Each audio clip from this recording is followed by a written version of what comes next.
Star baby. That's what my mom called me as a young kid.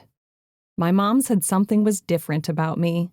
She had an inner knowing that told her I was meant for something great in life. We talked about getting Star Baby put on a vanity plate for my first car when I was older. What would I be famous for? She had no idea, nor did I. It was just Mother's intuition that my life wouldn't follow the conventional path. I was meant to do important things, big things. I hoped it had to do with dancing ballet or joining the cast of Boy Meets World and becoming Topanga's earthy best friend who always carried around a sack of trail mix. That would have been the pinnacle of stardom for me. Instead, things seemed to progress along the ballet route. I started dancing ballet at age 4 and snagged a role in the Empire State Ballet's production of The Nutcracker when I was in 3rd grade. I remembered returning to my elementary school gym class after a show, my Victorian curl ringlets from my mom's pink foam rollers bobbing up and down on my head like corks in the water. My stage makeup had that 80s flair of obnoxious pinks and purples. A boy in my class looked at my exaggerated hair and makeup from the performance and said, "You're weird."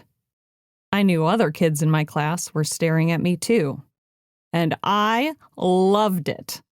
I soaked up the attention like my brother soaked up high-C ecto-cooler juice boxes. I am different? Thank you for noticing, I thought. The following year, I landed a spot in the Joffrey Ballet's production of Romeo and Juliet. It was my first paid job, and I made $15 per show, practically a millionaire by 1980s and 4th grade standards. I remember holding that check for $45 in my hand and thinking, this is it. I've made it. I loved that feeling of success. It was like pouring gasoline on a fire inside of me. The rush, the endorphins.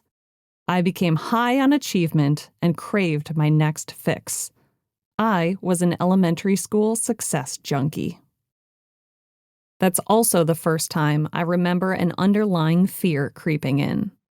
The high of achievement eventually wore off, and I would be stuck with the desperate feeling of, is this it? How could I possibly do more? I would nearly extinguish my own fire with the hollow fear that I could never possibly achieve anything greater than what I just had. I wondered if my life had peaked at 10 years old. I look back on this time and am curious when exactly the seed of perfectionism was planted. I questioned if it had always been a part of me, etched into my DNA through a long line of ancestral perfectionists who placed irrational expectations on themselves. Though I couldn't recall seeing those behaviors in my mother, grandmother Jean, or great-grandmother Violet.